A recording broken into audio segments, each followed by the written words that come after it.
Hello guys, welcome to world wrestle news. और भाई आज की वीडियो के अंदर एक और सैड न्यूज़ बताने जा रहा हूँ, जो कि भाई कार्लिटो को भी रिलीज कर दिया गया है डब्ल्यूडब्ल्यूई की तरफ से, या वो खुद एग्जिट होने वाले हैं डब्ल्यूडब्ल्यूई से। इसके बारे में मैं बात करता हूँ, जो कि मैंने रात वाली वीडियो के अंदर आपको बताया था कि भाई R-Truth को भी रिलीज कर दिया गया है डब्ल्यूडब्ल्यूई की तरफ से। और मैंने आपसे कहा था कि भाई सुबह वाली वीडियो के अंदर मैं आपको और भी डिटेल बताऊंगा R-Truth के हवाले से। R-Truth के बारे में भी अब बात करेंगे, लेकिन भाई कार्लिटो को भी निकाल दिया गया है डब्ल्यूडब्ल्यूई की तरफ से। R-Truth की तरह कार्लिटो ने भी अपने ट्विटर अकाउंट पे पोस्ट डाली, जो कि आप अपनी स्क्रीन के सामने भी देख सकते हैं। और इसके भी भाई 1.5 मिलियन से ज्यादा व्यूज हो चुके हैं इस पोस्ट पर, जो कि भाई कार्लिटो ने कहा कि भाई my contract is up in 2 weeks, it will not be renewed. तो भाई कार्लिटो को कहने का मकसद ये था कि भाई उनके कॉन्ट्रैक्ट का एक्सपायर होने में सिर्फ 2 हफ्ते रह गए हैं और उसके बाद जो उनका कॉन्ट्रैक्ट है वो रिन्यू नहीं हो पाएगा। तो भाई ये क्या चल रहा है डब्ल्यूडब्ल्यूई के अंदर, ये कुछ समझ में नहीं आ रहा भाई। R-Truth पे मैं बात करता हूँ, लेकिन अभी मेरे अंदर ना बहुत दिमाग खराब हुआ है भाई। USA, इंडिया, पाकिस्तान, हर जगह से भाई इतना बैकलैश आ रहा है डब्ल्यूडब्ल्यूई को। टीकेओ की तो ऐसी तैसी करके रख दी इंटरनेट पे। टीकेओ को तो हर बंदा गाली दे रहा है, जो भी कुछ होता है टीकेओ को गाली पड़ती, क्योंकि भाई जब से इनको बेचा है डब्ल्यूडब्ल्यूई को, तो भाई इन्होंने बहुत ही बकवास कर दिया यार। आप बताओ यार, खुद इतने पैसे कमा रहे हैं ये लोग, रेसलमेनिया की टिकट इतनी महंगी बेच रहे हैं ये लोग, इनको कुछ एहसास नहीं हो रहा। फुल पैसा कमा रहे हैं नेटफ्लिक्स से, एड से, पता नहीं कहाँ से पैसा नहीं कमा रहे।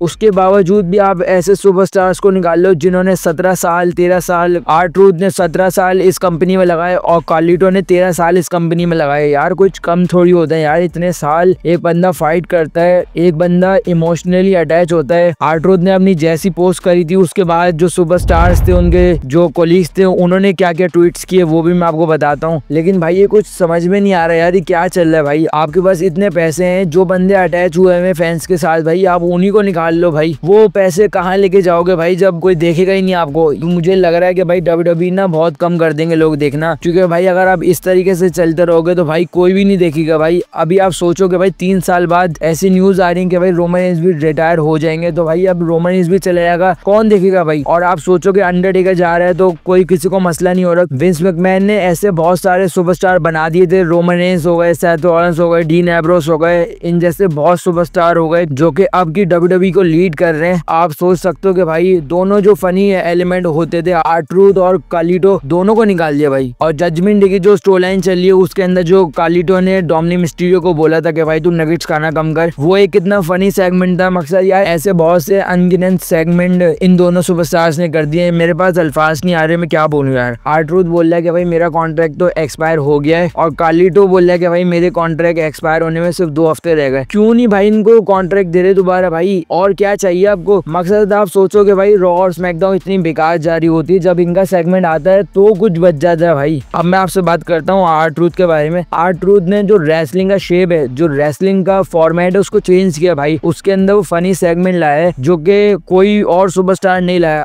R-Truth ने जिस तरह वो लेगेसी लेके चले, उस तरह कोई लेके नहीं चला। उस बंदे ने बहुत चीजें चेंज करी हैं, वो बंदा ब्रॉक लेसलर नहीं बना, वो बंदा जॉन सीना नहीं बना, वो बंदा किसी सुपरस्टार पे नहीं गया। R-Truth ने अपनी लेगेसी खुद क्रिएट की है। उस बंदे ने फनी सेगमेंट की तरफ गया। R-Truth की जो बॉडी शेपिंग है वो भी बहुत अच्छी है भाई, वो भी बहुत सुपरस्टार से बहुत अच्छी है। लगते हैं कि भाई वो रेसलर हैं, लेकिन ये कि वो फनी सेगमेंट पे इस तरह चले गए भाई, उन्होंने फैंस को इतना एंटरटेन किया। मैं ये कि भाई भावनाओं में बह के कुछ बोल ना जाऊं, तो ये कि बाकी मैं आपको भाई बताता हूँ कि भाई R-Truth के हवाले से रेसलर्स ने क्या बोला भाई, उनके जो कोलीग्स हैं, उनके जो रेसलिंग फैन है, उन सब ने क्या बोला। आपको मैं किन किन के नाम बताऊं कि भाई पैट मैकफी ने यहाँ पे ट्वीट किया है, केविन ओवेंस ने किया है भाई, रिकी शे ने किया है जो कि AEW के अंदर है, मैट कार्डिडोना जो कि जैक राइडर कहलाते हैं डब्ल्यूडब्ल्यूई के अंदर, उन्होंने किया है भाई। और बाकी शॉर्टजी ने किया है, बाकी चेल्सी ग्रीन ने किया है, रिया रिप्ली ने कहा है कि भाई हार्ट ब्रोकिंग है, बहुत से लोगों ने कहा है कि भाई मिज ने कहा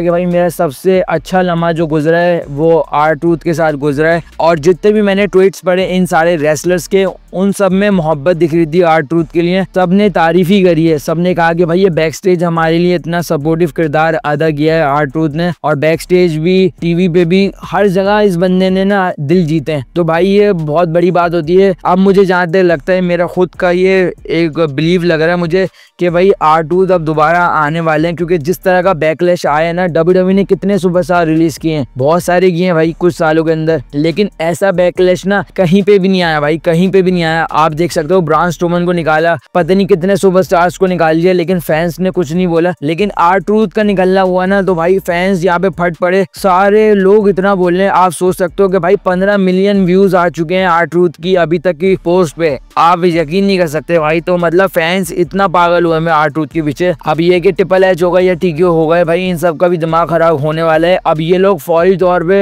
R-Truth को मुझे लगता है लाएंगे, जिस तरह का बैकलैश इन सबको मिला है। अब ये कि वो टाइम आ चुका है और ऐसे ही इनके साथ सलूक करना चाहिए भाई WWE के साथ, जिस तरह ये लोग WWE सुपरस्टार्स के साथ कर रहे हैं ऐसे ही इनके साथ भी करना चाहिए। बाकी आप अपनी स्क्रीन के सामने तो ये सारी पोस्ट देख ही रहे हैं कि भाई सारे जो रेसलर्स हैं वो कितना प्यार करते हैं R-Truth से। और यहाँ पे जिमी ऊसो ने भी इस चीज को रिएक्ट किया, उन्होंने कहा कि भाई नो FN हीट। जो रात से अब WWE के अंदर जो माहौल बना हुआ है भाई, मुझे जहाँ तक लगता है कि भाई अब WWE के भी होस्ट ठिकाने आने वाले हैं। इसी तरह का कुछ करना था भाई, इनके साथ ये चीज होनी थी ताकि इनका दिमाग कुछ सेट हो। बाकी भाई आपकी क्या रिएक्शन है, आपके क्या थॉट्स हैं भाई, आप क्या कहना चाहते हो, आप सब कमेंट सेक्शन के अंदर लिखना।